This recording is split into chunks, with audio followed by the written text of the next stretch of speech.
Good morning, everybody. Welcome to the Inter-American Dialogue. It's a pleasure to have everybody here. This is a very special and important session to present the latest report of the Latin America Economic Outlook 2017. I understand this is the 10th year that this report has been produced, and it really is, I think, a standard reference for all of us to look to for what are the main topics, what's the best data, what's the best analysis, and it really is a superb product, and we're very proud as the dialogue to present this 10th report, which is on such a critical issue in Latin America on youth skills and entrepreneurship. This is also, I think, an example of collaboration at its best. This is a report which there's a collaboration between OECD, CAF, and ECLA, CEPAL, and it shows what one can do when you have three superb, excellent organizations working together on a topic that's of great interest and relevance. So congratulations to all three institutions. As I said, this is in the context of slowing growth in the region and lots of concerns. There is an increased emphasis and attention on what might be the source of sustainable growth. And one at the core of that, I think, is precisely this issue on youth skills and entrepreneurship. So we're absolutely thrilled to host this event this morning. I want to give special thanks and recognition to Ariel Fishbein, who you'll hear from for the rest of the session. And Ariel is our director for in the education program, but has really spent a lot of time on this issue and has had a number of very, very interesting events and good publications and reports as well to try to shape the debate in a very constructive and practical way. So we thank him for his intellectual leadership and coordination of our work in this area, and also his excellent staff. Maria is back there, and Sarah, who have worked so hard to put this together. I want to also thank Roberto, who is the head of the OECD in Mexico, in the center in Mexico of the OECD, and of course our good friend Ines Bustillo, who's the director of the Washington office of the Commission for the Economic Commission for Latin America and the Caribbean, or CEPAL here in Washington. So I'm sure this is going to be a terrific session. I thank all of you for coming. We're going to hear the presentations and some commentary, and then we want to hear from you as well after that. So thanks very much, and let me offer some words to Roberto to open the session. Roberto? Thank you, Michael. It is also an honor for us at the OECD to be the Inter-American Dialogue. It is definitely cause for celebration that we have teamed up with the Inter-American Development Bank and with the Economic Commission for Latin America and the Caribbean, yet again, in producing our latest Latin American Economic Outlook 2017. It is, of course, a very comprehensive and thorough common effort on our part. In this time, it is only natural that we focus on one of the main drivers of economic growth now and in the future, and that is youth. And then we look at the challenges and the opportunities ahead of Latin America. And one of the common features of the region is the demographic profile of our countries, and the need to make sure that what we've been calling the demographic bonus stays as one of the competitive advantages of the region in the global economy. And for that matter, we have looked at the phenomenon of entrepreneurship in the context of rapid technological change, in the context of a very dynamic and shifting reality faced by youth throughout the region.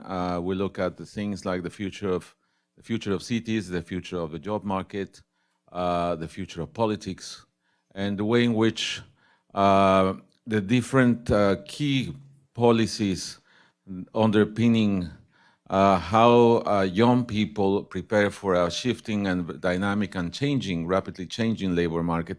We look at what are the challenges and what are the opportunities in order to harness the human capital in the region.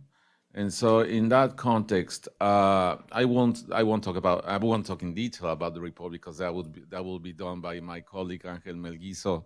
But this is a really important moment for the region and for the OECD at a time when we have been for almost a year. We've started our Latin America and Caribbean program of the OECD. And we realize that there's plenty of opportunity to stretch beyond the current OECD membership, which includes Mexico and Chile. The Development Center has been doing a terrific job at accompanying other Latin American countries to partake in the exchange of best international practices for economic growth. And then, of course, now we've been together with CAF, the Development Bank for Latin America, for a number of years since 2013, in the production of the LEO, the Latin American Economic Outlook. We've been collaborating with the IADB since 2011 in the production of our LEO report. And so one of the things that we've been discussing is how we can do more together, how we can not only find new answers for common economic challenges throughout the region, but how we can also make sure that the solid analysis that we produce together are translated into solutions and actions. And policies, and so that we can jointly make a real difference.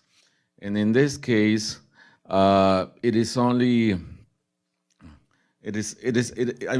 I wouldn't talk about the contents of the report. I encourage you to read it, to peruse it, to go through it. In previous occasions, we've been very successful in highlighting horizons of both opportunities and challenges. Like, for example, last year, in the previous edition of the LEO, we highlighted the relationship of the region with China, how the region can leverage from global value chains. And now this time we talk about the importance of endogenous growth for countries in Latin America, and how human capital has become a priority for us in order to generate inclusive growth. And one of the key components of inclusive growth is skills development. And so, in that sense, I think we have many things that can be commented by our partners, by the IADB and by ECLA, and also by CAF. And so, stay tuned. There's much to be done in the context of, and then of course in the context of our joint work in the region, but also in the context of new members of the OECD. And so we are approaching membership by other countries such as Colombia and Costa Rica. We're working closely with countries that explicitly have expressed their interest to become members of the OECD, and that is Argentina and Peru. And so we have our partner, special key partner, Brazil. And so it's happy times for the OECD. It's also a moment where we will be producing more and more things that can be translated into action. And it's my pleasure to be here with you. and hopefully we'll have more opportunity to sit together again and to make sure that we raise the bar about what can be done in the region to produce inclusive growth. Thank you. Thank you, Michael. Thank you for hosting us, Michael and Ariel. It's always a pleasure to be here, also at a superb institution that does so much for the deepening of inter-American relations. Just a few messages. There are very compelling reasons as to why focus on youth and the particular approach that we take in this report. But maybe, and one of the compelling reasons is that youth are a large segment of the population. Depending on how the years that you use, it's about 1/4 of the population. But probably the best or the most important compelling reason is that the moment to focus on youth is now. This is the opportunity that we have. As Roberto was saying, because of the demographic transition undergoing in Latin America and the Caribbean, if we do not invest in youth right now and prepare youth with the right skills to face the demands of the labor market in the years to come, with education necessary to face those challenges, that opportunity will be gone.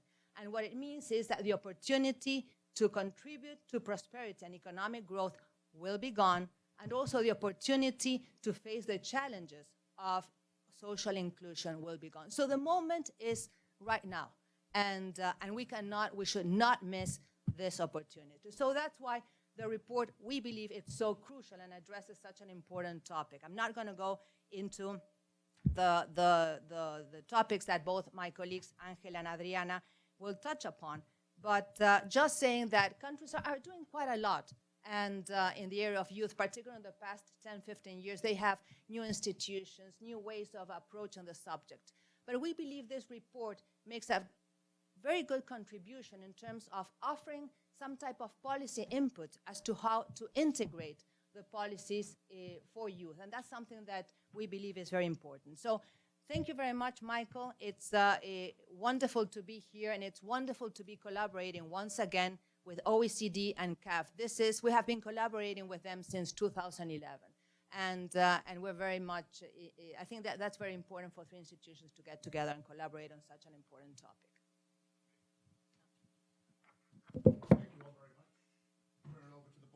Thank you to all of you, and let me now invite Angel and Adriana to present the report.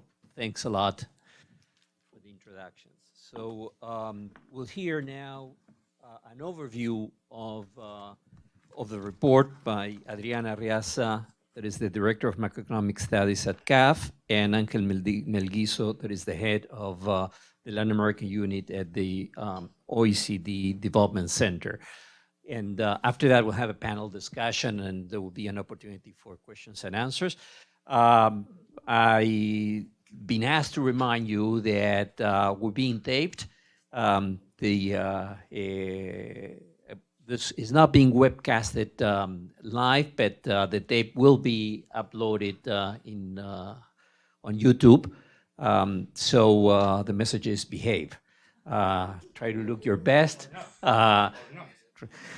Because you'll be on tape. So without further ado, Adriana, I think you will start, right?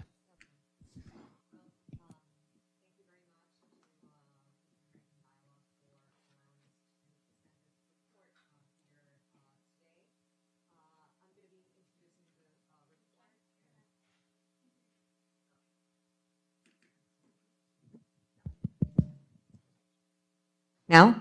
Yeah. Okay, so again, thank you very much for inviting us here to present this report, which is joint work with OECD, CAF, and CEPAL.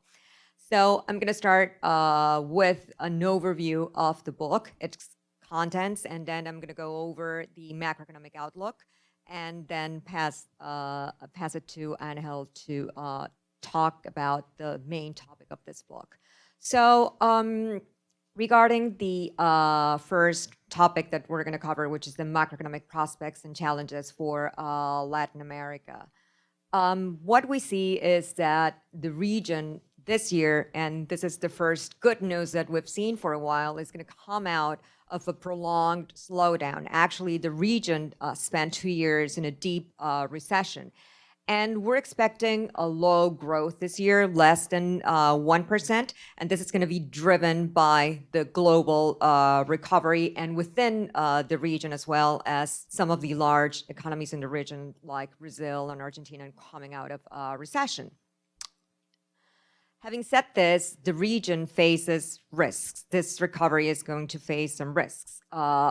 When you read the book, you're going to find that what we examined there last year was the impact that a major slowdown in China or a hard landing in China could do for the region. And this is a more of a long-term or medium-term risk this year, because China managed to sort of stabilize with the impulse of fiscal and monetary policies.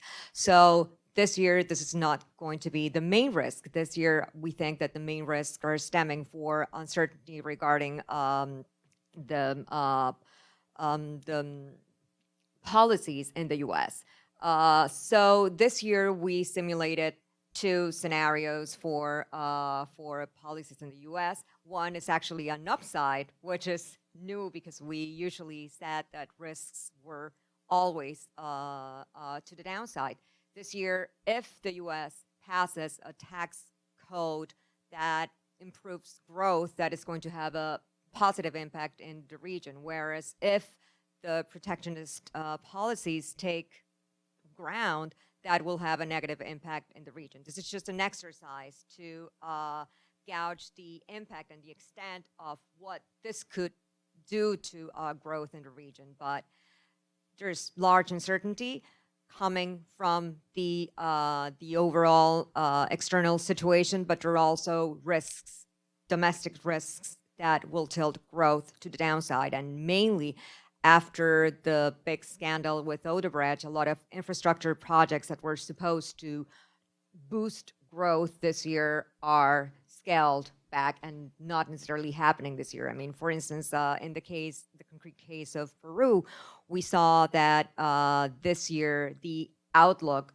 for growth has been cut down by a point, just because a lot of these infrastructure projects are not going to take place. So besides the external environment, there are some domestic risks that we're going to see this year. But what we saw before is the average in the region, and the average hides a lot of the heterogeneity that we see in the region and in the cyclical positions of Latin America. And what we see here is a stylized depiction of the position of countries throughout the business cycle. If you imagine a horizontal line, the countries below that are countries that are growing below their potential, and above that, countries that are growing above their potential. Whereas if you look at the left-hand side, those countries will have an increasing output gap, whereas countries to the right-hand side will have a diminishing output gap, meaning that countries to the right-hand side are countries recovering from what was this major slowdown that the region saw. And this is a major change, and it's good news. A lot of the South American countries now are on the right-hand side of this chart, meaning that a lot of these countries are recovering from that major slowdown. Whereas to the left-hand side, this year we have Mexico. Because of all the uncertainty stemming from the US, Mexico will probably grow below its potential. So what we see here is that the cyclical position in countries is very varied, and that will affect demand policies for these countries. So one size fits all cyclical policies is not a recommendation for Latin America. But something that is more common throughout the region is that potential output growth is also slowing down. So this is not just a cyclical thing. What we see is that after this golden decade, to be called before, potential growth is slowing down in most countries. mainly because of two reasons. Investment has been declining progressively, but also something that is more chronic to the region, which is the problem of lower productivity. So in order to move the region from that low growth position that is also taking a toll on social variables, I mean, we see that weak economic performance actually is stalling the social gains that we saw in the previous decades. Actually, for the first time, poverty is increasing. This is because there's a slack in job markets, unemployment has been rising, real wages are stagnant, and this has increased poverty rates for the first time in a while. And of course, this is going to test the resilience of these new emerging middle classes that we saw grow in the previous decade, and also some of these people that moved from poverty to this sort of in-between vulnerable class could go back, and this is something that we're seeing, to poverty if growth remains in such low levels. So the challenge for the region is to recuperate a larger inclusive growth rate. And what can we do for that? Well, there are different policy challenges. From the demand side, there are some limitations. Regarding monetary policy, there's some space opening up as inflation rates are converging to the targets established by the central banks. As you see in this chart depicts what we call a diffusion index, the number of countries that have increased rates minus the number of countries that have decreased rates. So what we see lately is that a lot of countries are going into, instead of a restrictive cycle, to a more of a neutral or expansionary cycle for monetary policy. More to neutral, I would say, than expansionaries. And this is because inflation rates were really high before.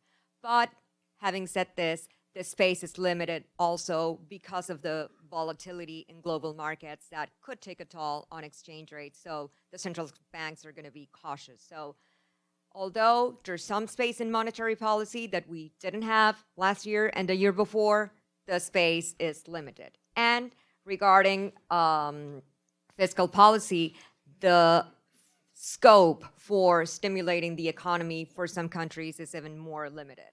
Here we depict the fraction of taxes to GDP and public debt as a percentage of GDP. And what we see here is that some countries like Brazil, Argentina, Trinidad and Tobago are in a very difficult position. I mean, in order to stabilize debt, they cannot further increase taxes. They have to undercut spending. And sometimes that spending is related to investment in human capital and investment in infrastructure, which should not be the case, whereas some other countries that are more to the left-hand side have some space to increase taxation through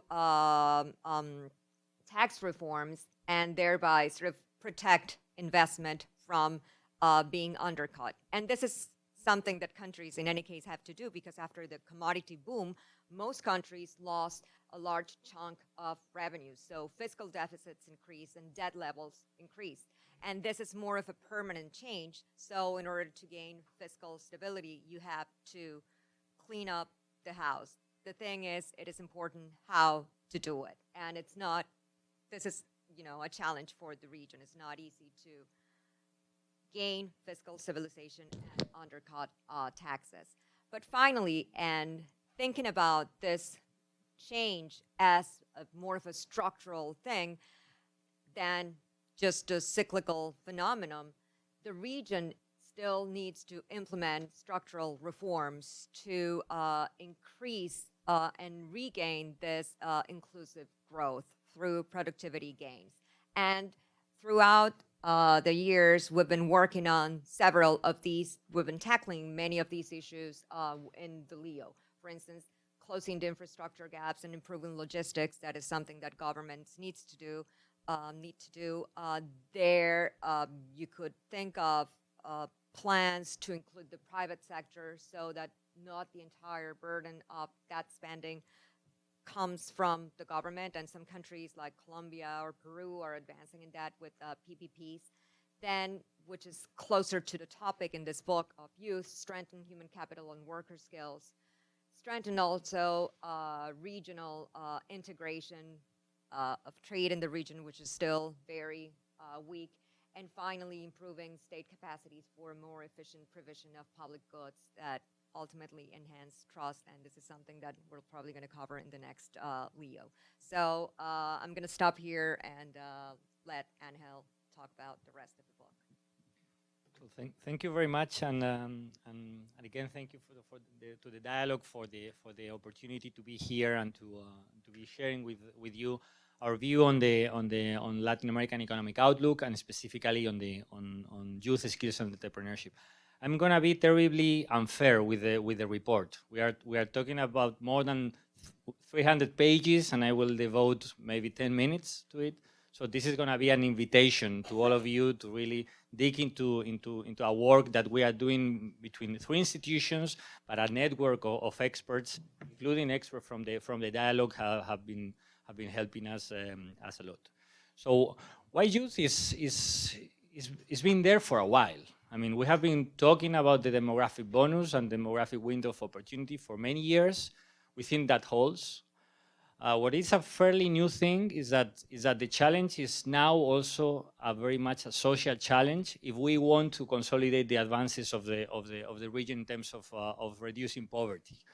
As Adriana mentioned, in 2015 poverty started to increase again in Latin America. So the progress is there, but the progress has to be consolidated, and we think that if we don't work well with policies in terms of skills and entrepreneurship, this is not going to hold. But maybe a more novel challenge that the region is facing is a political one. And I should not mention countries per se because of the recording that Ariel was mentioning, but more seriously, because we think the social and the political challenge is everywhere in the region. If we ask young people in any country in Latin America except maybe Uruguay, if they trust elections, only 1 out of 3 do. It's not just one country. It's really a matter of disconnection between the youth and the institutions, and this is what makes, we think, the analysis of youth even more compelling. Just also beyond the typical quote demographic bonus. We have to start with this. Every time you talk about youth, you have to start talking about the demographic bonus. Maybe the novelty is that the demographic bonus is now or never. I mean, between 2015 and 2020 are the years in which Latin America is going to have the higher number of youth. This is not going to be happening anywhere in history, at least in our lives, unless something unexpected happens. So the demographic bonus is here, but it has to be really translated into something valuable these years because, well, the projections are pretty much there. What are we doing with the demographic bonus? We are doing something, but we are not doing much. When we see what Latin American young people are doing right now, 6 out of 10 are doing what we expect them to be doing right now. That is either studying, that is investing in the future, in the human capital, training, technical training, or working in the formal sector. By contrast, 4 out of 10 are neither working, nor studying, nor following any training, or working in the informal sector. So we are losing almost half of the demographic bonus because people are not either studying or working. And this is more the case for women. When we see almost 4 out of 10 Latin American young women that are not participating in the labor market. Obviously, it's also a matter of some, let's say, non-market activities, but the challenge is here, and we are not doing it that well. One of the dimensions that we care about the youth skills and entrepreneurship for growth, but also for inclusion. And one of the challenges of inclusions are the gender one. We have progressed, I mean, in terms of education. Today, young women in Latin America stay at school or training longer than men, but that doesn't translate into the participation in the labor market, where only 4 or 5 out of 10 women are participating there. So a huge challenge there in terms of participation, one of the dimensions that we care a lot in this analysis.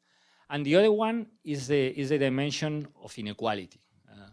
A celebration in Latin America is the fact that today 1 out of 4 Latin Americans are poor versus half of the population just 15 years ago. So the decrease of poverty has been there and explained why almost 40% of the population is the consolidated middle class right now. But there is another 40% that are neither poor nor consolidated middle class, where we think that not enough is done. And let me just zoom this figure to tell you why. If you are a young people working in a consolidated middle class household in Latin America, that is a household in which they have more than $10 a day per capita, PPP adjusted, the World Bank classification, well, generally you study long, and then you find a formal job. This is the right-hand side of the slide. And in the blue area is the education by number of years, and the other blue is whether you get to have a formal job. This is the typical transition that we would expect. You train, you invest in your human capital, and then you move to a formal job. But if you are in a vulnerable household in Latin America, that is those who are above the poverty lines, but not really there in terms of consolidation, well, half of them are either moving, first stepping down from school earlier, and secondly, joining the informal labor market. This is the gray area, much higher, much bigger than the other one, or either not participating a lot. So the vulnerabilities of the parents and the vulnerabilities of the situation in the household are directly transmitted to the young people who are leaving earlier the schools and are joining the informal labor market.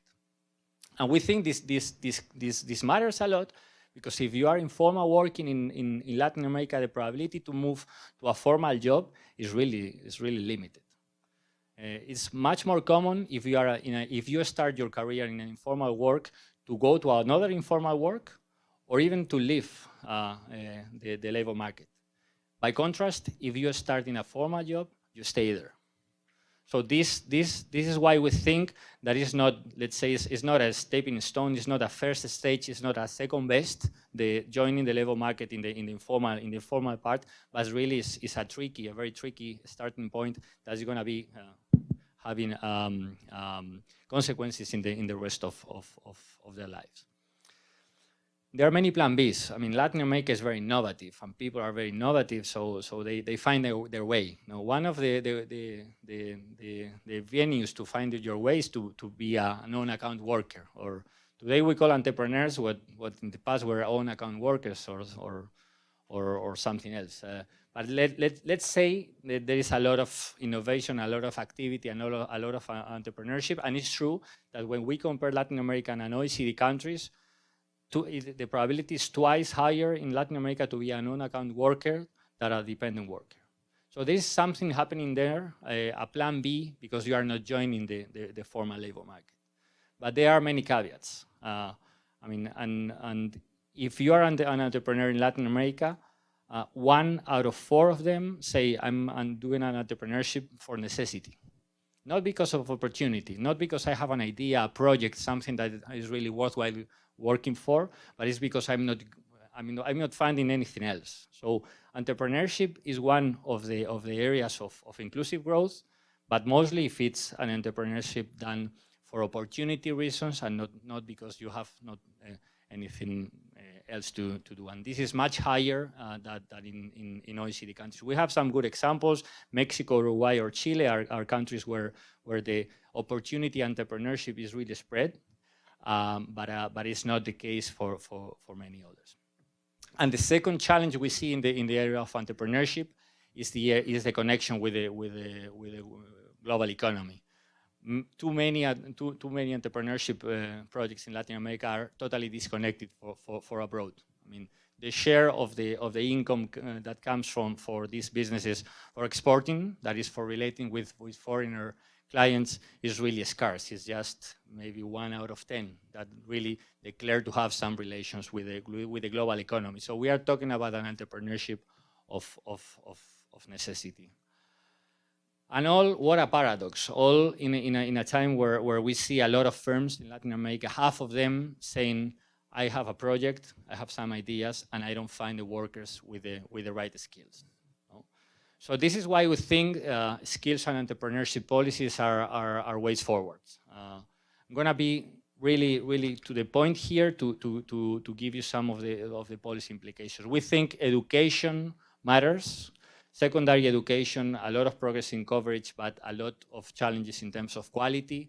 According to PISA scores, the latest ones, if a Latin American students go to school, the level of quality is as lower as in OECD countries, as if he has been going to school 3 years less. So a student that goes the same year that in Latin America and the OECD learns as if the guy in the OECD countries have been going 3 years more.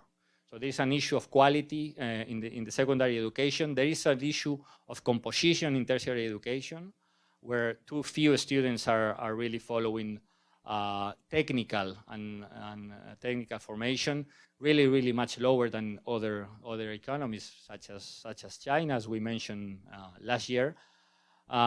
So we have to invest, and we have to invest also in the midterm in terms of technical education. Here we think that technical education needs at least 2 things. First, to secure the funding. The investment in Latin America and in many countries in Latin America in technical education is low. And secondly, to have a better idea of what's happening and what is not. I mean, there are a lot of training programs in Latin America, but they are really different and they are not evaluated. And so we need actually to get things right. One of the efforts that we have done is try to evaluate what is working already of the programs that are being implemented already in Latin America. Not rocket science, not really the huge solution, but listen to the private sector, intermediate and combine class and work as is the way forward. In entrepreneurship, funding is needed, but most importantly that funding lower the barriers because it's very complicated to start a business in Latin America, much more complicated than in OECD countries to register, to comply with the administrative burdens, and also try to invest in programs that adapt the financing, but also train and mentor the entrepreneurs. In many of the occasions, the entrepreneurs are doing the first productive activity in their lives. So training sometimes is not that costly. Are the programs that are working. I'm concluding, so Ariel, relax. Beyond the short term, we think Latin America is really facing a triple challenge. Okay, the challenge of economic boost, very much summarized by productivity. The challenge of consolidating the social progresses, and the challenge and the political challenge, which is crucial in these years. We think that empowering the youth, we think that getting these policies right, policies in terms of skills and entrepreneurship, are part of the agenda. We shouldn't miss them. We shouldn't miss them combining the school training and practices in the productive sector, in firms. We have to invest in entrepreneurship policies that imply lower regulation, but also mentoring and connecting the entrepreneurs in Latin America with the global economy, and apply systematic evaluations of where we are doing, not just with particular programs, but also by the systems as a whole. We think there's a lot of things going on. Many times as analysts, we are behind the curve. Governments are doing that anyway. And there are good examples. There are good practices in almost every country that we think are worthwhile pointing out, but we are lacking a comprehensive system to get these young people, especially those in this vulnerable class that are not benefiting for targeted policies, to consolidate upwards. We should be forward-looking. There is no point in training people for the jobs of today. As Minister Bullrich for Argentina says every time, young people in Latin America are going to be having 7 jobs in their lives. So it's not 1 job or 2 jobs as we who are all we're used to have 7 jobs, and 5 out of these 7 jobs don't exist today. So let's train people for some tasks and not for the jobs with forward-looking vision. And we're optimistic. I mean, versus those who say we are missing the demographic bonus, we prefer to say we can take advantage still with this demographic bonus. The economic gains from empowering the youth are really significant. Well, let's make it happen. So thank you very much.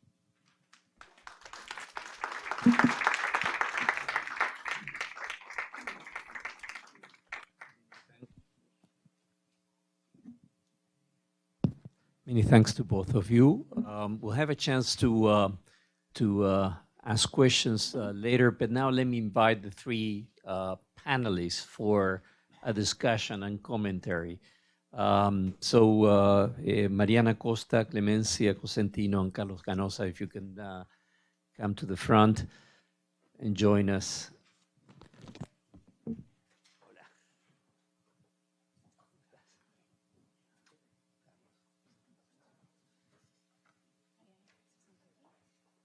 So our sense is that really the discussion, the good news is there is now quite a bit of conscience about the nature of the challenges, and now the question is how to move forward with a change and new approaches. And so we've set up this panel a little bit as a way of actually starting from the report and try to take it forward in terms of what can be done. And we have really a very unique panel that combines perspectives and views on the topic. So we'll have Mariana Costa, who is the co-founder and CEO of Laboratoria, who is really working on entrepreneurship. And we'll hear from her first. Next, we'll hear from Clemencia Cosentino, that is the director of STEM research and evaluation at Mathematical Policy Research, one of the premier research institutions in the US, that will provide more of a, if you want, a kind of academic, technical perspective. And last but certainly not least, Carlos Canosa, who is the chief of staff of the Ministry of Economy and Finance in Peru, that will comment, I suspect, more from a policymaking perspective. So without further ado, Mariana. Thank you so much for the invitation. I'm very happy to be here. First, I have to say I really like the report. It says everything that responds to exactly the type of work that we're doing at Laboratoria, and it also resonates a lot with me as an entrepreneur. So it's great to have that type of backing and of thorough data to support our work. So I'm going to share a little bit about what we do at Laboratoria and why we do it and how we do it too.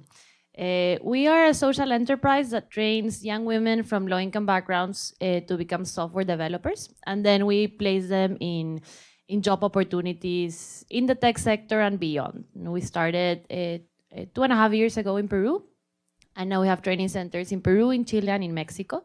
And basically, I'll share a little bit about the results that we've had until now. No, but why do we do this? I would say there's 3 important reasons to mention. The first thing is that I think that one of the greatest mistakes that we make as a region is not giving an opportunity to the potential of all these youth, that just because limited economic resources are often limited to low-skilled, low-paid, or in the case of women, it's so often just domestic employment, no? And in my experience in Laboratoria, I've met some of the most talented people I've ever met that were just doing nothing very, very significant, not only for themselves, but to contribute to the society, no? And just because of a lack of opportunity. So I think it's imminent that we need to do something. It's like I feel a sense of urgency constantly. You know, how can 4 out of 10 young women be out of the labor market?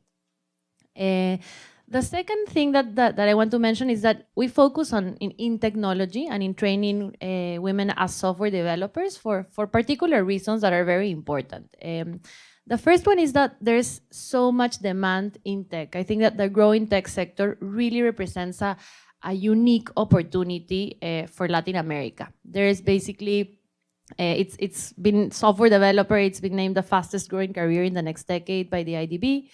There's already a huge gap in IT jobs in general. There's a gap by 2019. The gap is going to be around 400,000 job opportunities that just cannot be filled because the skills are not there.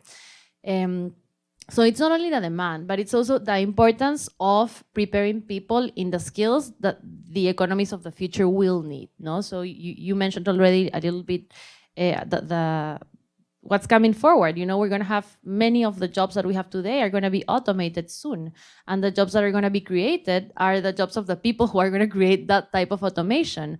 And if Latin America wants to play a role there, we definitely need the talent to fill in this type of jobs and to enable this industry to grow, no?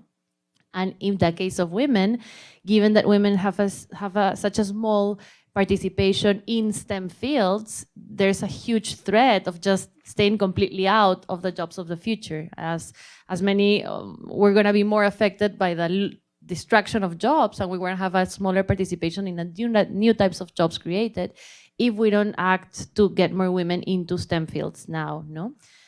And we also focus in tech because it opens a door for a high-skilled career. And I think it's important to see that young people, just because they haven't had the economic opportunity, it doesn't mean that they cannot make the jump to a high-skilled career. Many of the programs that get youth to work are very valuable, but they often stay in jobs that don't really have the potential to grow, no? So we focus in software developer, which it's not the easiest thing, but really the change in terms of career tracks is immense. And then the third reason why we do this type of work is that we really want to try and disrupt higher education, no? For me, it's a system that needs so much innovation to happen. Not only for the reasons that you mentioned in the report, but a huge problem that I see is that young people really aspire to have a degree, and this is completely understandable because traditionally a higher ed degree has been the path to social mobility, really, no? But because of challenges around regulation, there's now a huge offer of very poor quality higher education. It's cheaper, so it's usually what lower income people can't afford, you know, so they try to go for that, and in the end, and I'm going to be very direct here, many of those things are a scam because people end up, that's the typical case of our students, you know, they put all their family's money in trying to get a degree somewhere that won't open any sort of doors for them professionally. And then also the format is not ideal for a vulnerable family. Most of our students have started some sort of higher education, but really being able to dedicate 5 years of your life to college is a privilege in a context where jobs are unstable, where health is a huge issue. It's just not feasible to do that, no? So I feel that everybody's aspiring and trying to accomplish something that in the vast majority of cases for low-income people, it won't work. So we need to build an alternative to that, no? A system that can really be job-oriented, that can be shorter, that can be holistic, and that can be accountable and really offer what it's promising. So that's a bit why we do it. Now I'm going to share very briefly how we do it, no? I think that one of the most important things, as we've also mentioned here, is respond to market demand, no? Laboratory is a program that really tries to solve a pain for companies that need tech talent. So our clients are all sorts of companies, because today 2/3 of the jobs in tech are actually outside of the tech sector. So all sorts of companies that need to hire software developers and really understand what type of skills do they need? You know, what are the specific languages that are in highest demand, the specific frameworks that are in highest demand, and work with them hand in hand to develop the curriculum.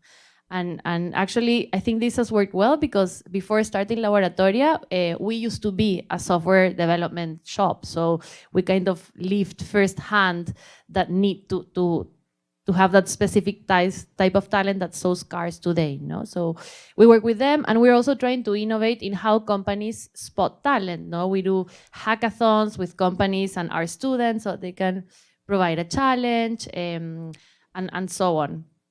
And then the other thing that's important is that we really try to prepare them for work, and we have tried to tailor the program around the needs of low-income women who most of them haven't worked formally before, and they come from families where formal employment is not the norm. So how do we make sure that in 6 months, that's the length of the boot camp, we give them not only the technical but also the life skills that they need in terms of communication, responsibility, commitment, group work. And we've tried to make the program as similar as we can to what their job will look like. So it's an immersive full-time program.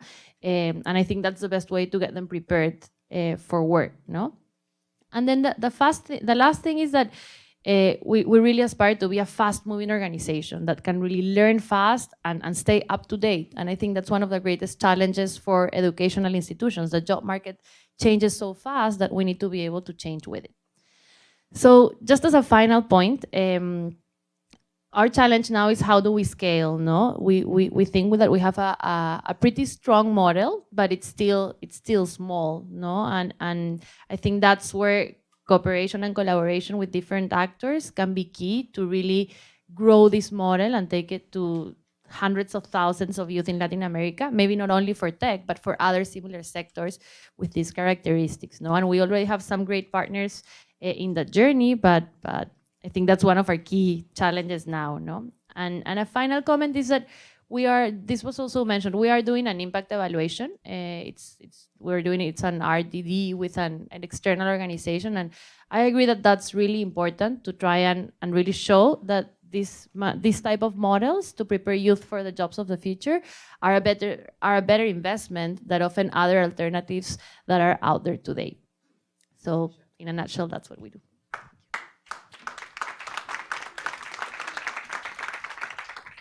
Many thanks, Mariana, and it's actually quite fascinating to hear, the reality of how you guys are trying to change things on the ground and the level of energy that you bring to this enterprise. Clemencia. Is this on? Yes. Well, thank you very much for inviting me to be here. It's really a pleasure to be part of this panel. And I have to say that I really enjoyed reading the report, although I read it online, which is not easy to do.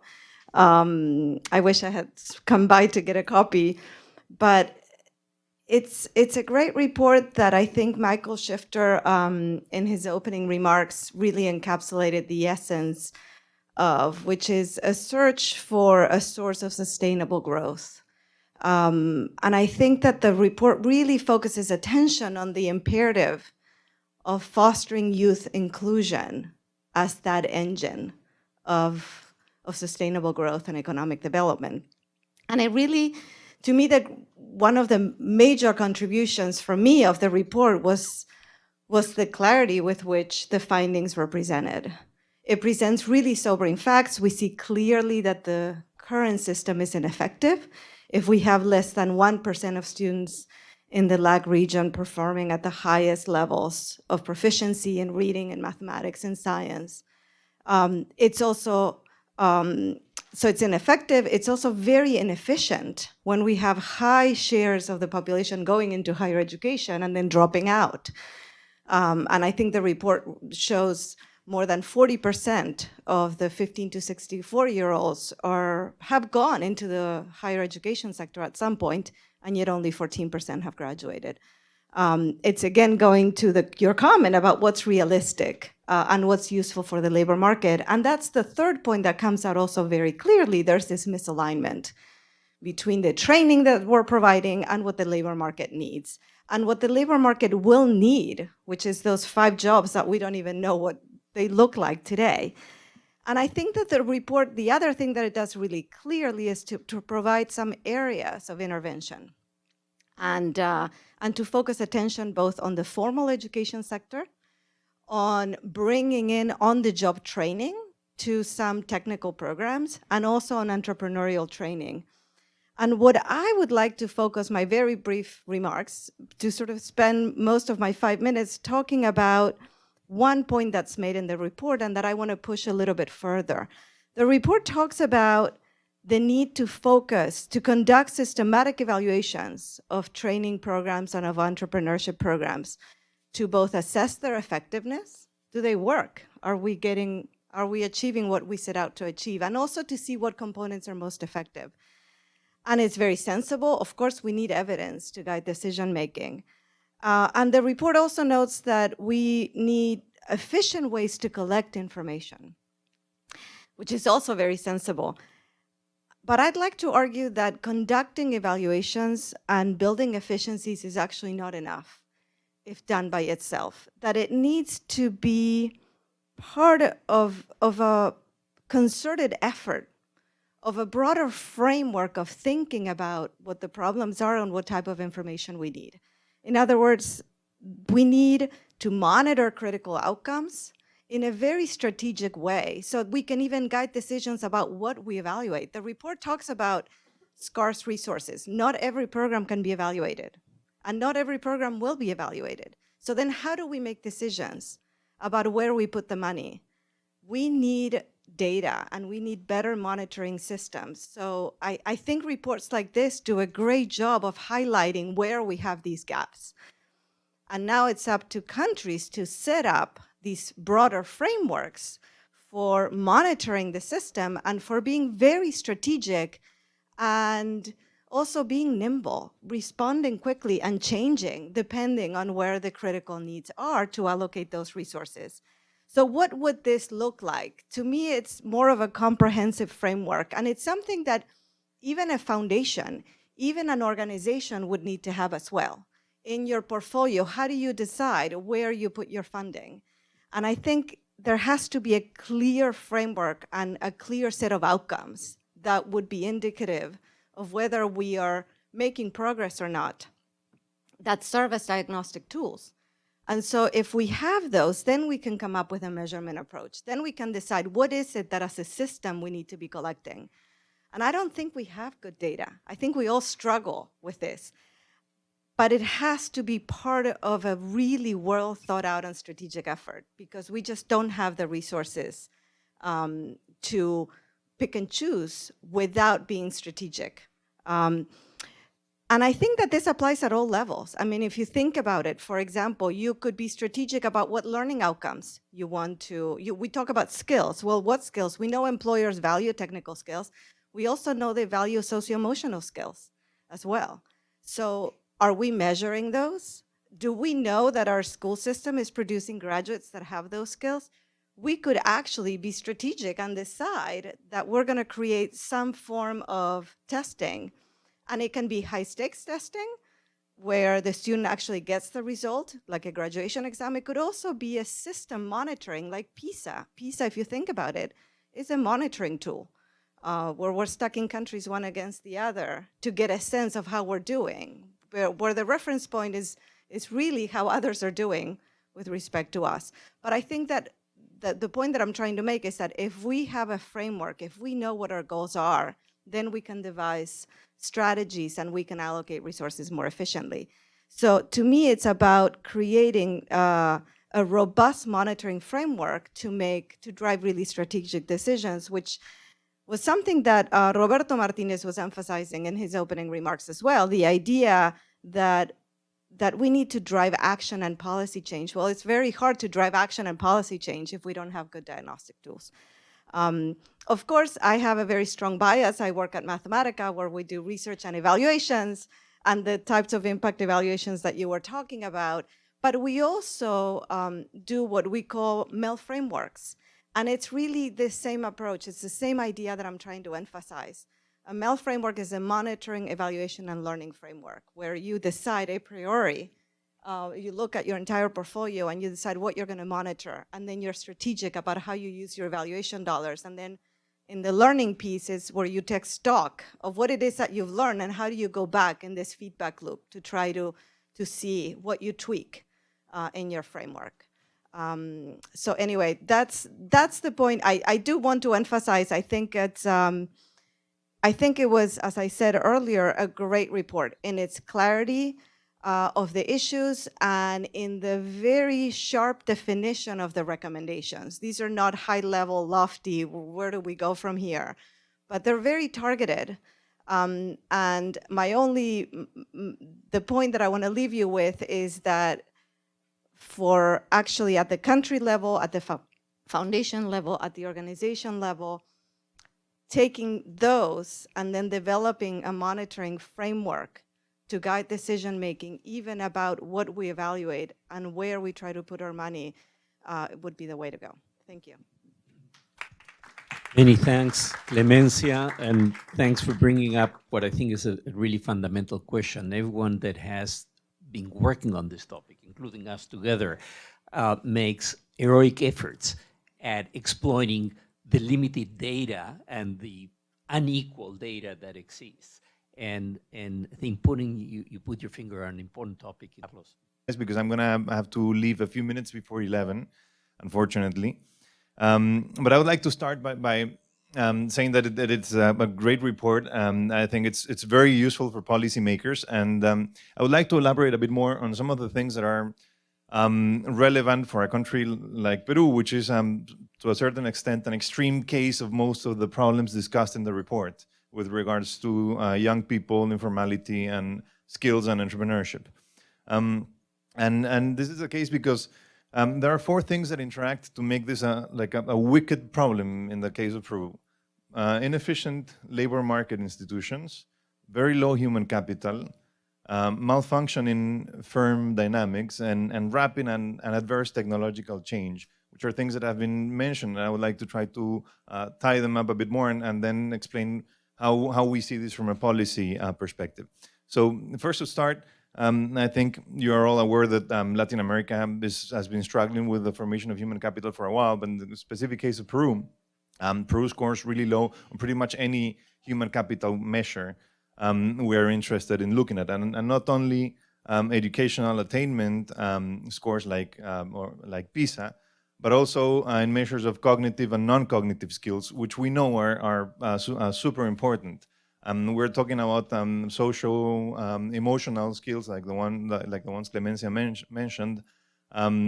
Things that we know that for employers are very, very important, like conscientiousness, emotional stability, social agreeableness, things that are basic skills that pretty much anyone will need to succeed in the labor market.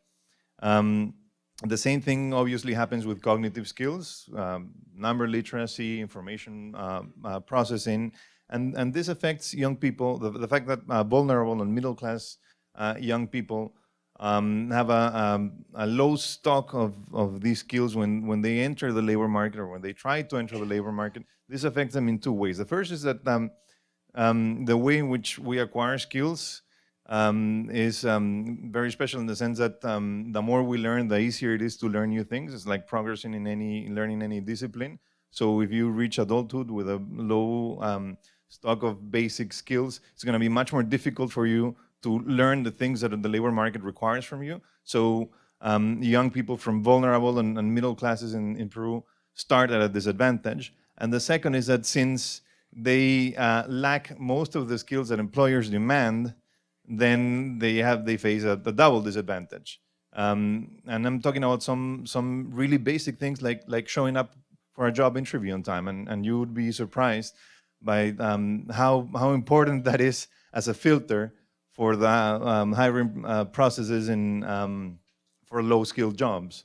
It's amazing the percentage of people who don't even show up on time, basically because they're having a hard time organizing, the things that they have to do to achieve something that may seem as simple as that.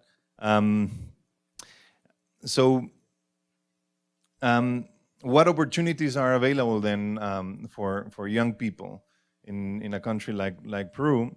Well, this is where we have to throw in inefficient labor market institutions. Peru has a very rigid labor market.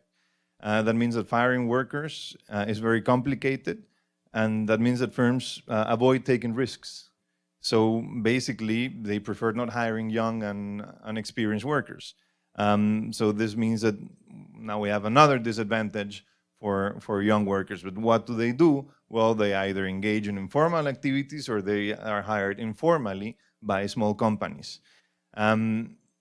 here's where I don't want to raid on anyone's parade, but I think we have to be a bit careful with regards to entrepreneurship. I've been an entrepreneur, I've been a venture capitalist, or I try to be one at least. And I love entrepreneurship. I think that we need hundreds of Mariana Costas and ventures like hers are super important. But scaling is a big challenge. And entrepreneurship is intensive in high-order cognitive and non-cognitive skills. We know that there's a lot of evidence with regards to what makes a successful entrepreneur in countries like the US or countries that have dynamic entrepreneurship ecosystems. So it's very unlikely that young people from middle class or from vulnerable segments of society in a country like Peru are going to find entrepreneurship as a way out of their situation or as an alternative to the labor market. It's going to be very, very difficult. Obviously, there are talented people everywhere, and those talented people certainly have an important chance, but it's not a scalable solution. And then we have the third factor, which is a malfunction in firm dynamics. In an efficient economy, the most efficient firms grow, gain market share, gain share of employment. Smaller firms either occupy niches or eventually disappear. Well, that's not what happens in a country like Peru. Small firms are very inefficient, but they don't disappear, they don't grow, and they have the largest share of employment. Firms with less than 5 employees in Peru have more than 50% of total employment. In the US, firms with less than 5 employees have only 5% of total employment. Employment in the US is concentrated in larger, more efficient firms. These are the firms that can train employees. These are the firms that can help employees learn important skills that are valuable, that can help them navigate the technological change because these firms use more sophisticated technology. So young people in Peru that end up being employed with informal labor contracts in small companies are not actually acquiring valuable skills that are going to help them navigate the technological change and get them prepared for the jobs that they're going to have to look for in 5, 10, or 15 years. And then I just want to stress how urgent is a challenge of technological change for a country like Peru. Exactly a year ago, a convoy of driverless trucks crossed Europe. Driverless trucks can be twice as productive as human-driven trucks and at 25% the cost. And one would think that driving a truck is not something that requires a high stock of human capital or a lot of training. Clerical work is being automated by smart automation services. Algorithms are doing every day more new things that people used to do, not only people with low skills, but also people with high skills. Obsolescence is already happening, and young people are not getting prepared. And this is a challenge that we have to tackle immediately. And from the policy perspective, we're trying to do 2 things that are part of a strategy to formalize the economy. And it's the first time in Peru that formalization is a top priority in the government agenda.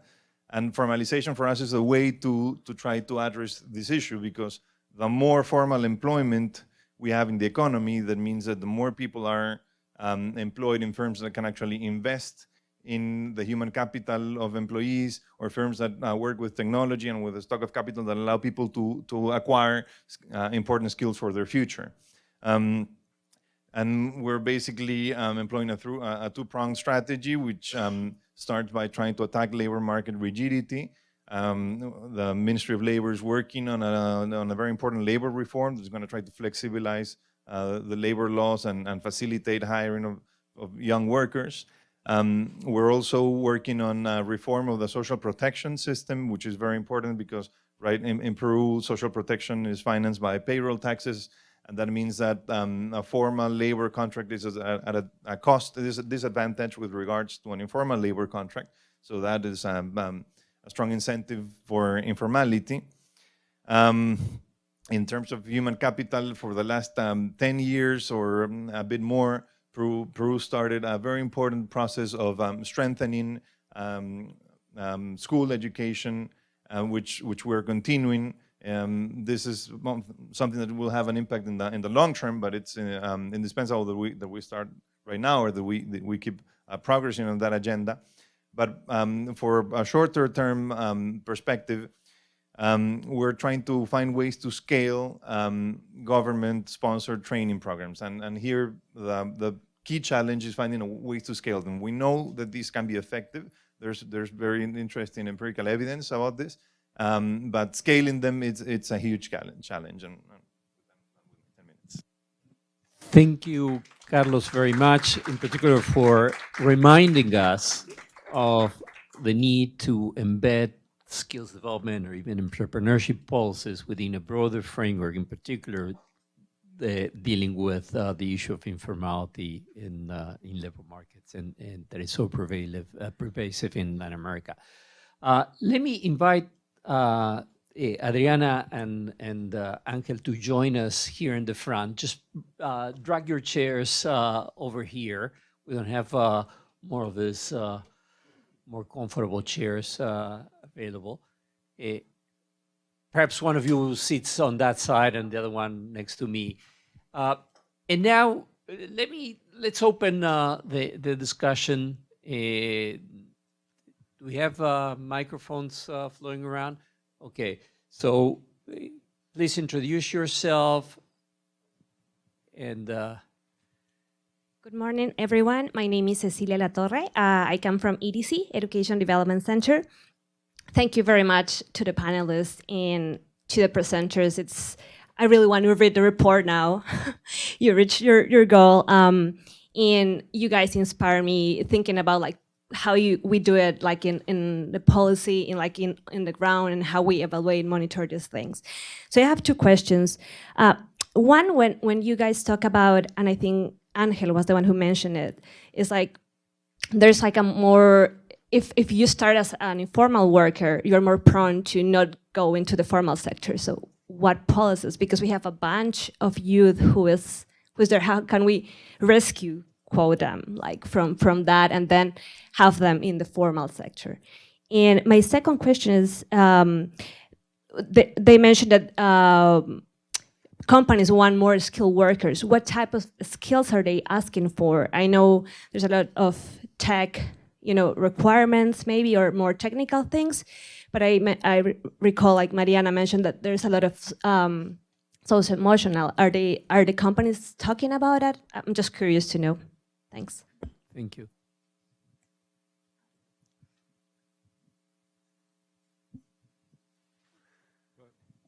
Thanks. I'm Steve Mosley with the United Nations Association, and I'm sorry I haven't read the report because the panel was extraordinary. It'll drive me to read the report, but I wish I'd read it before I asked this question. The last couple of days I spent time listening to a panel made up of the Minister of Higher Education and Labor Market Change in Malaysia, talking about this kinds of skills needed and how they go about it with company interaction to set the curriculum at both the high school and the technical college level. And the panel included Microsoft, Agricultural Ministry, and an oil company. And they talked intensively about the multiple skills that you've referred to beyond tech being needed, but they also talked about apprenticeship and their engagement in actually defining the apprenticeship experience that at the high school and the technical college level would make people have the likely skills to be able to become potential employees. And in fact, they were defining what those skills are by participating with the government's encouragement in the curriculum setting. What's your experience in that? And does the report address that kind of corporate involvement in setting the goals? Thank you. Let's be efficient and stay here, and then we'll move over here. Thank you very much. Also a great panel. My name is Alexander Kravitz from Insight. I'm glad I let you ask the question because you asked it much better than me. What I would be interested, just to build on that question, is how do you align demand and supply? The signals from the market, from the firms, to the training schemes and the training providers. And then the second question is,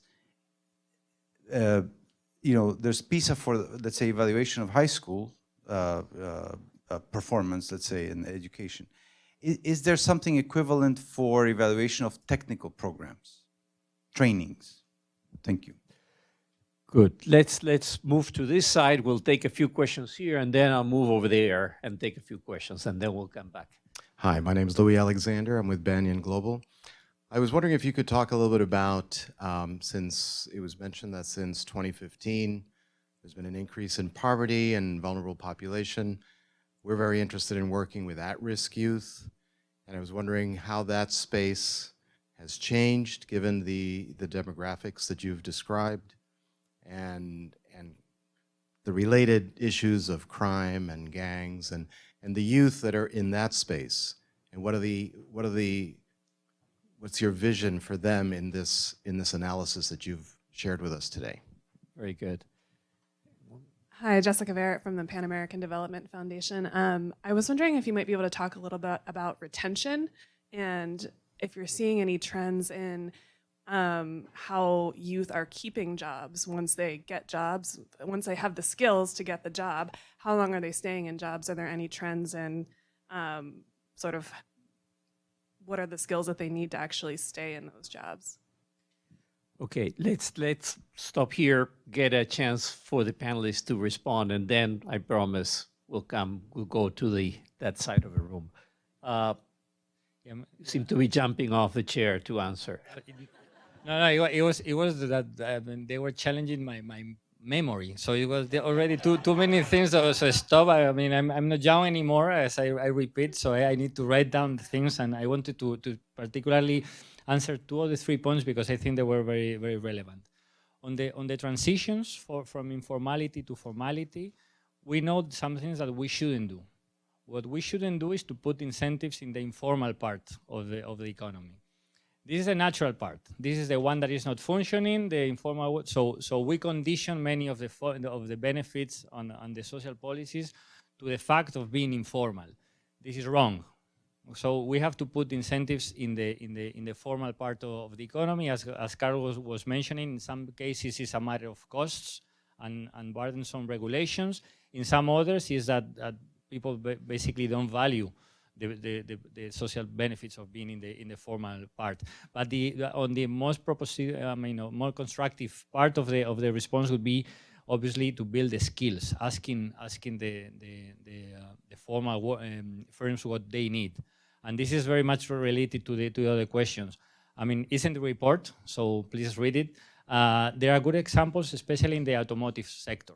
I mean, they started in Mexico with Volkswagen, then General Motors in Colombia. There are places where firms are really leading what are they going to be the skills that they need in the future. So this type of dual education is at least part of the answer, but avoiding to put incentives there.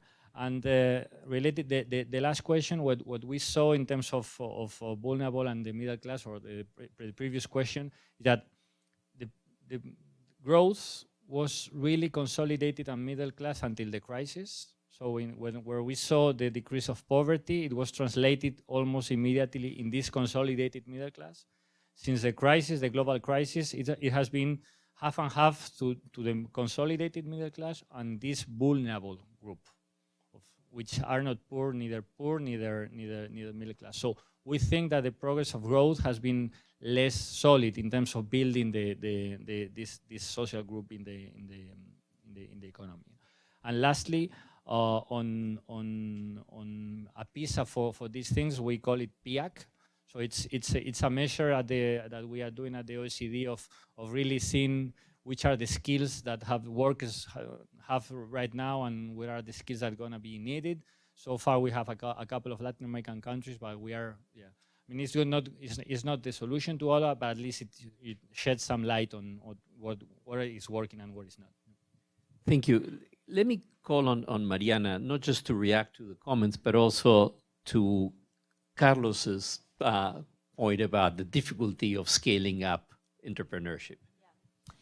Yeah, I completely agree. I mean, I couldn't agree more. And it's actually really good to hear it because I often get the comment of, oh, but are you training your students to become entrepreneurs? You know, and I'm always like, no. I mean, yes, I try to make sure that they have an entrepreneurial mindset, but they need a job. It's the most, I mean, for me, the most difficult thing ever is to be an entrepreneur. And I'm not saying that they won't make it at some point, but at this point in their lives, they're like 22-year-old girls that have never held a formal job. They need to work for many years until they can actually say, okay, I feel ready, you know, and you need to prepare to become an entrepreneur. So I really agree with that point. I think it's difficult. I think we need to promote the mindset so that people can actively start preparing to say, okay, one day I want to become an entrepreneur, and role models play a very important part there, but it's going to take a while, no? And if you see the entrepreneurial ecosystem in Latin America, the entrepreneurial ecosystem by will, not by need, and compare how it looks in Latin America to in the States, it's radically different. And in a huge part, is because of human capital. So yeah, I completely agree with that. And in terms of how do we go to the informal from the formal, I also wanted to comment that the something key is to give these young people the skills that the big companies need, not only, as we have said, the technical, but also the social emotional. And I also agree a lot with Carlos' comment. For me, it was so surprising to see in like the micro level the type of challenges that our students face. Things like they sometimes disappear. I'm like, but where are you? You know, why can't you be reached? And my phone, it's with my mom and she's somewhere else. And like life gets in the way of organizing sometimes even the most basic structures to be able to, so imagine the jump that you need to be able to thrive in a formal environment. And I always say that, and we have a pretty thorough selection process to get our students to join, because obviously if you pick up a random low-income woman from a slum in Lima, she won't be able to make it. So we have a pretty strong selection process, and it's become very competitive. And even then, I always say, for them to join Laboratoria is the equivalent of someone coming to me and saying me, hey, and telling me, hey, you're going to NASA in a few weeks, you know, you're going to live there. And then for them going to actually join the job, you know, the biggest bank in town or the coolest startup, is for someone telling me, now you're going to take a rocket ship and you're going to go to the moon. So it's a massive change. Now, for example, we involve the families, because we realized that the families were often drawing them back. And it often happened that they started working and suddenly the father was like, you know what, why are you coming home so late? Or if they would say, oh, I feel like I'm not happy, I'm having challenges, they would be like, well, don't come back tomorrow, it's fine. So we're like, no. So it's really a holistic approach that you need to have. And it's a challenge because there's a lot of hand-holding. And we always think about how do we make this program cheaper and easier to scale, and keep that element of the hand-holding that's so crucial to make that transition to formal, high-skilled work. No? Excellent. Let me go. Sure.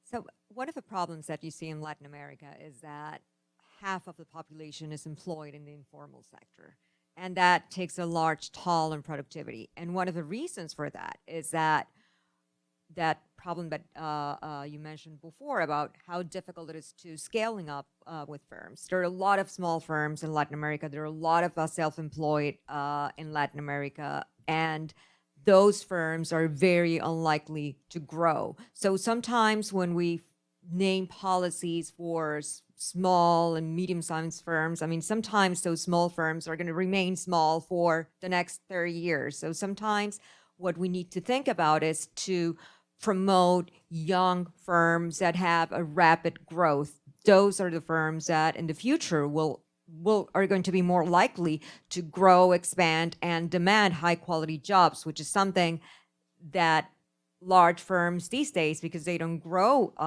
enough, don't offer. So this sort of entrepreneurship for necessity is just an escape from the fact that we don't have enough quality jobs. And so firms don't grow because probably they don't have people with the skills they need to grow even more. So people get stuck in this other side of the market where you're informal, and it's very unlikely that you're going to move from a formal sector. And in fact, throughout this high growth period in the region, formality increased, not because people from the informal sector moved to the formal sector, but because the new workers were entering directly in the formal sector. So this transition, from informal to formal is really hard, even in a context of high growth. And so imagine in a country of lower growth. So envisioning the policies to try to target firms that are more likely to grow, more productive, and not just, for instance, the size, and also that large productive firms can actually hire those workers with high skills and not just like technical skills, but soft skills that are important for firms as well, is the way we think it is important to conceive policies. Thank you. Carlos?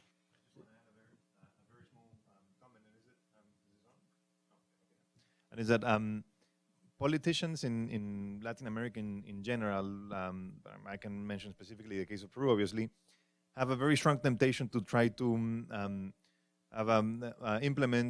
design and implement social policies that alleviate the situation of small firms rather than try to make them more productive. So they throw in tax breaks or make laxer labor laws for small firms or subsidies. Thinking of the small firm as a unit that needs an alleviation of a harsh situation. Well, it's the other way around. We need to make them grow more productive, and we need to try to find ways so that in which the market mechanism works, so the better firms end up becoming larger firms, not subsidizing small size. Subsidizing small size is the worst thing that we can do, and there's a very strong political incentive in Latin America to do that. So that's something that it's very important that we build a consensus around. Thank you. Clemencia?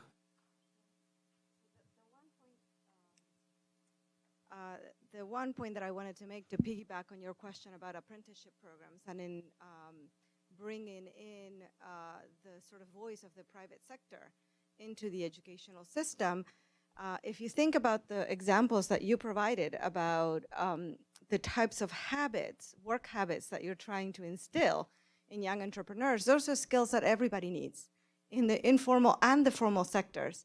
So I think there is a set of skills that are needed regardless. And while obviously the clearest path for involving the private sector is in technical education and apprenticeship programs, I think there is also room for dialogue for the rest of the formal education system.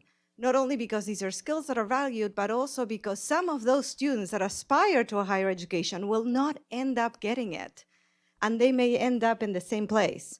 So I actually think that that dialogue and that sort of reform effort to make education more relevant applies across the educational system. It's not restricted exclusively to programs that have been labeled apprenticeship or technical or vocational education, but it's actually much broader. Let me deliver on my promise to give a chance to the left side of the room to ask questions. Let me stand up. Maria Marta Ferreira from the World Bank. So I have two questions. I think that all of you can speak to them. So the first one is, so I think that several institutions have been documenting this gap, the skill gap between demand and supply. And so I'm thinking, well, who's going to provide these skills? Private universities will naturally have an incentive to provide low-cost programs to a population that may not be able to monitor the quality of what they're receiving, and that the public universities that presumably have a different interest at heart may be slower to respond to market demand. So who is going to provide these skills? And the second question has to do with measuring and the political economy of that. So if I'm not doing well, I will not want to be measured. And if I am politically powerful, I'll make sure that I don't get measured. And so where is the pressure for measuring going to come from? Which is critical. Measurement is critical. Measuring quality and outcomes is critical. Thank you. Thank you. We will not leave the room until we have an answer to that last question.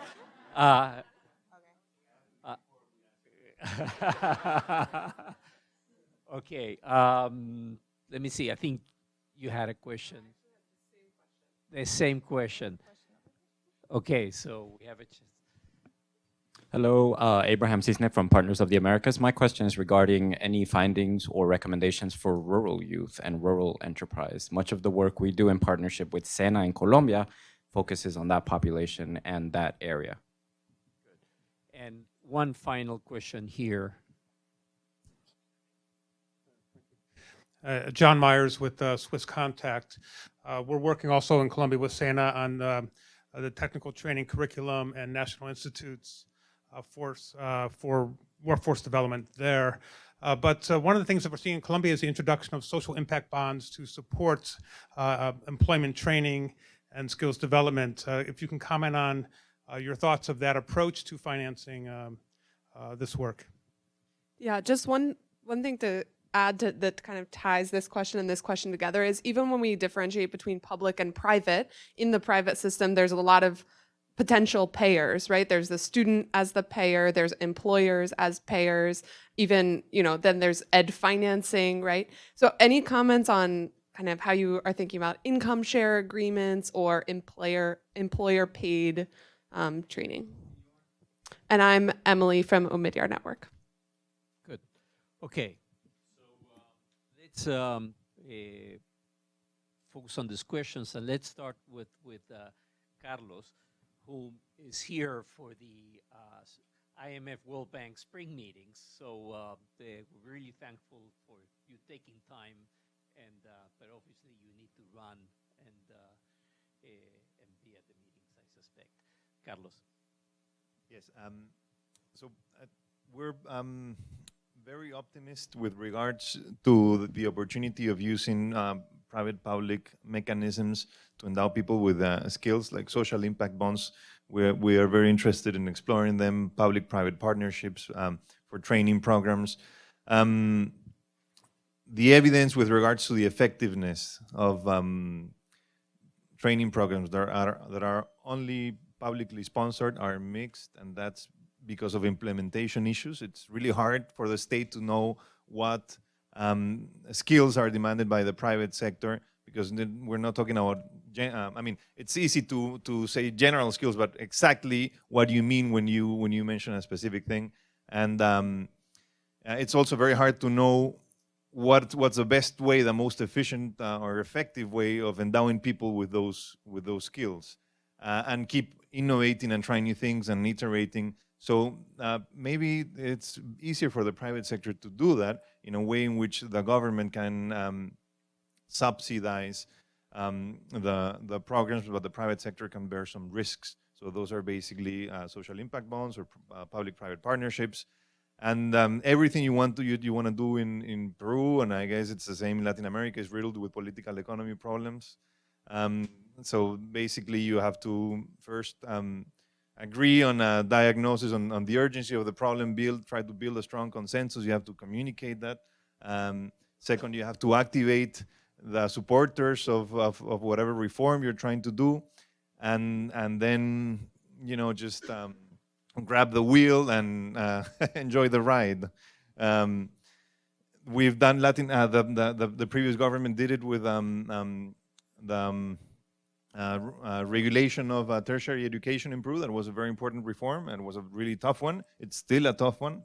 And we believe that it can be done also with measurement and trying to supervise more effectively the private sector with the provision of skills in tertiary education. Thank you. The order now. Okay, good. So Clemencia, do you want to? So you mentioned the importance of doing a diagnosis and building a consensus of the problem, and that goes to your point about measurement, right? And we don't have good measurement. We don't have the data that we need, I don't think, to assess the problem. Even PIAC, only 2 Latin American countries pick and choose when, depending on the administration, right, which tests they participate in.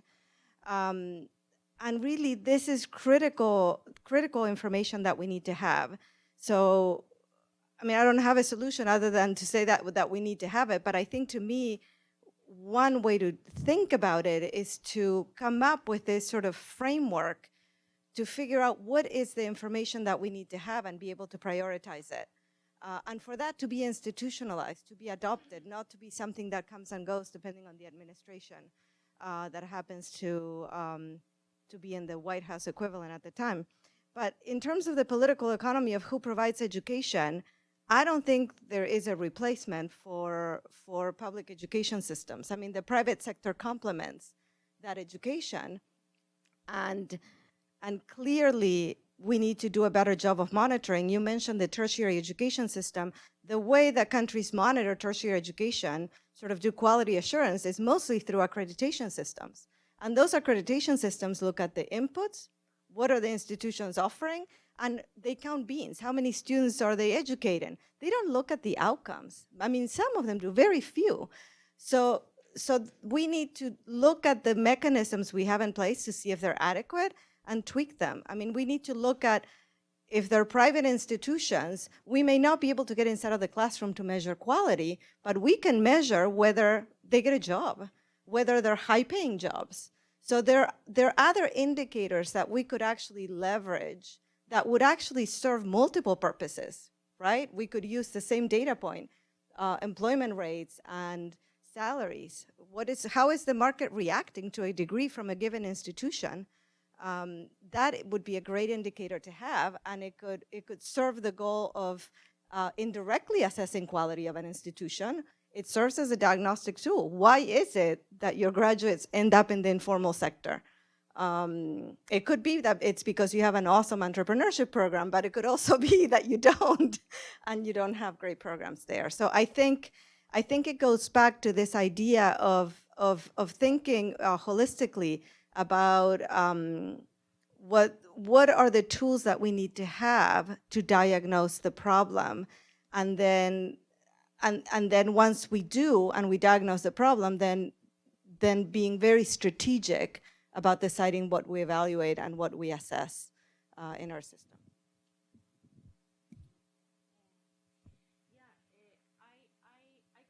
Agree. Actually, for us at Laboratoria, our key indicators of success are the employment rate that we attain with every cohort, the starting salary that they get, and their permanence and growth at work.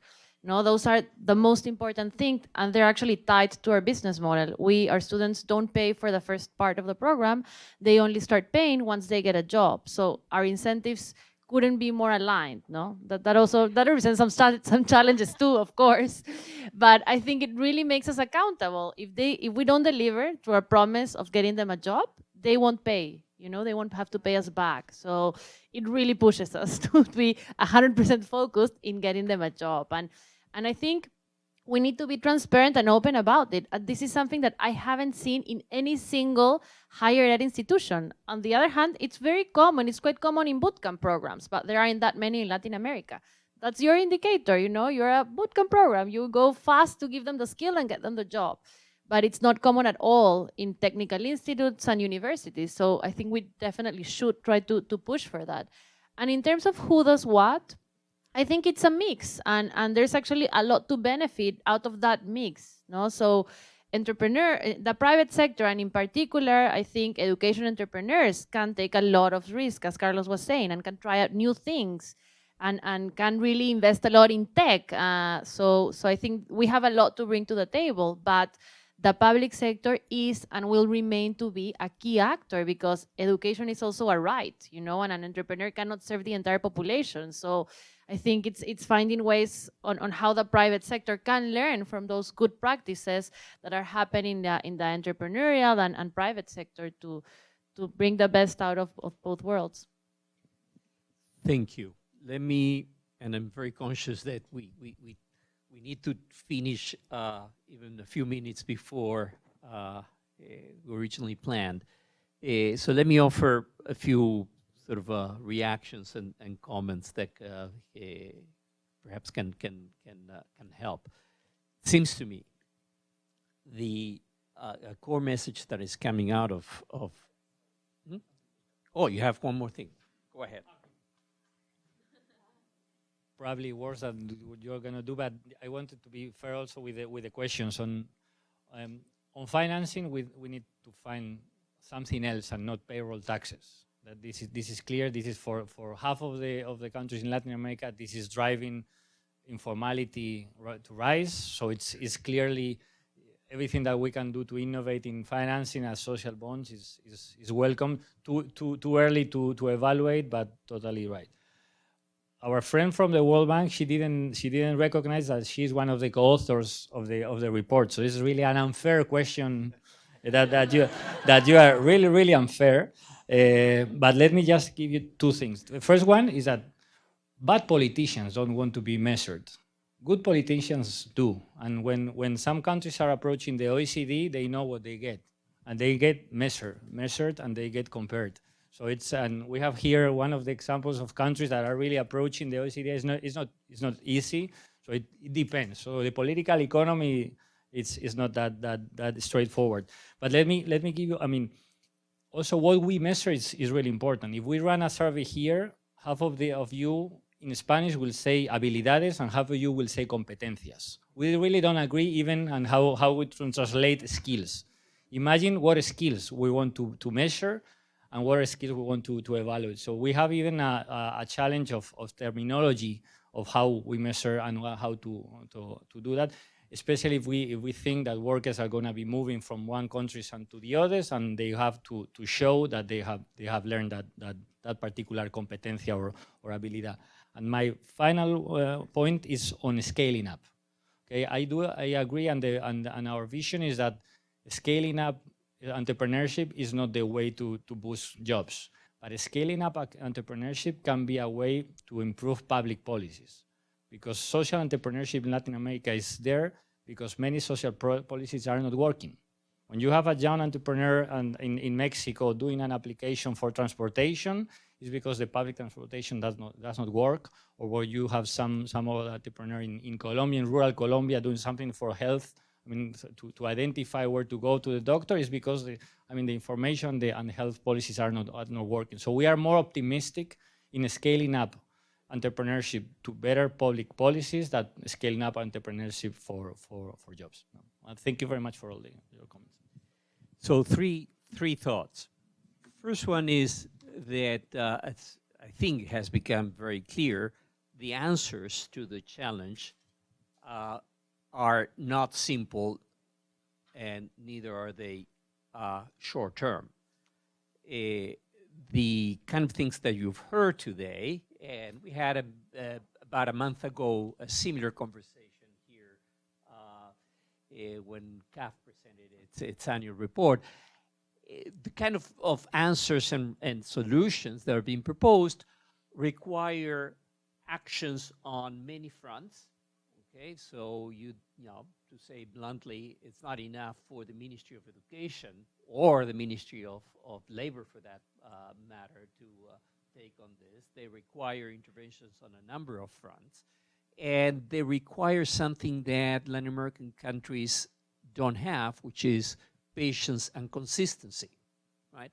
So it's like, you know, we have problems with social-emotional skills also at the social level in terms of being able to stay on task for a decade on the implementation of efforts. So I think there's it's important to keep these things in mind. So that's message number one. Second, I think both the comments that have been suggested in terms of coming from the data side as well as more from the policy side suggest that really what is needed is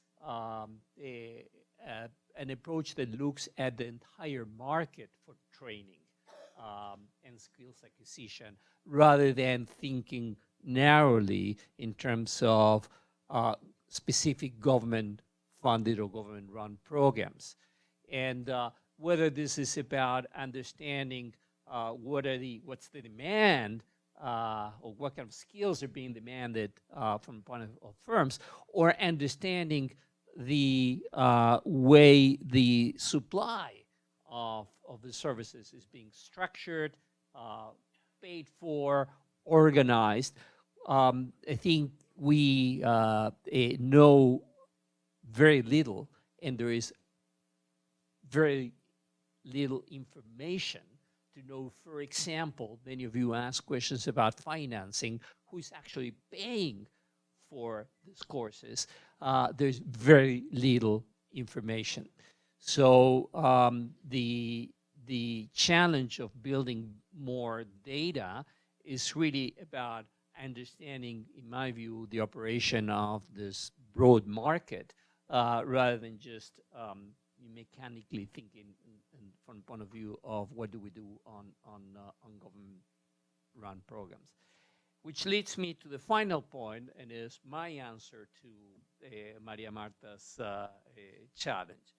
And I would say that the single most important thing that public policy can do, in my view, is to condition 100% of its funding, whether it's for public institutions or private institutions, to the generation of data and results, right? So more important than changing policy frameworks and regulatory frameworks and regulating the labor market and changing the way social protection is being financed. All those things are super important. But if I had one point to emphasize or prioritize on the part of on public policies to actually make a difference for the kind of issues that we're talking about, is that money needs to be associated with the responsibility not only to measure results, but also to make that information public. Okay. Now, whether the funding is actually linked to its results based or not, that's a different discussion. But no money without data. That still doesn't answer the question of, that will still generate pressures and resistance. But if you prioritize and you have that as a commitment device, I think we'll go a long way towards sort of addressing the basic challenge. Anyway, I think we have to bring the session to closure. I really want to thank the authors of the report, their institutions, the panelists, and all of you for coming, even in a rainy day such as today. Thank you very much, and hope to see you all soon.